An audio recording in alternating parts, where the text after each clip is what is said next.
Dünya boyu nəqliyyatın ən sıx olduğu yollarda maşınlar biri-birini yola verməyə çalışır.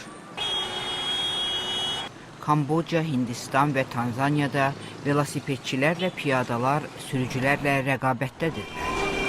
Hər il dünyada yol qəzalarında 1,2 milyon insan ölür. Cənubi Afrika dünyada ən çox yol qəzası baş verən ölkədir ki, bu səbəbdən ölkədə hər gün 40-a yaxın insan ölür.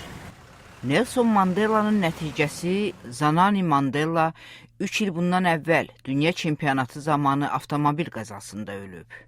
Yol hərəkəti təhlükəsizliyi, qısa uzun gəzinti adlı yürüyüş Vyetnamdan tutmuş dünyanın bir sıra başqa ölkələrinə dək keçirilir. Zanani Mandela'nın əmisi Kweki Mandela Vaşinqton şəhərindəki yürüyüşə qoşulub. Biz gələcəkdə insanların həyatını xilas etmək və bu sahədə insanları məlumatlandırmaq istəyiriksə bunu etməliyik. Biz bunu Zanani xatirəsi üçün etdik. Bir neçə il bundan əvvəl avtomobil qəzası keçirmiş Walker Kristen yenidən maşın sürmək öyrənir.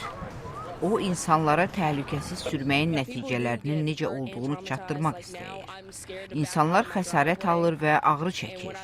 Mən baş verənlərdən çox qorxmuşam və indi yenidən sürməyi öyrənirəm.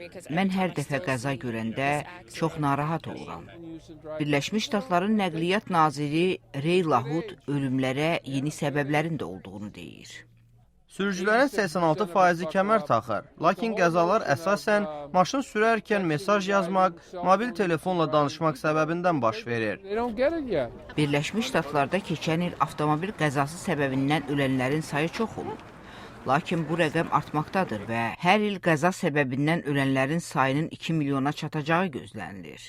Buna görə də gənclər və yeniyetmələrə mesajın çatması çox mühümdür. 4 yaşlı Kayran Zar bu barədə çox şey bilir. Kayran deyir ki, küçəni keçərkən yanındakı böyüyün əlindən tutmalısan.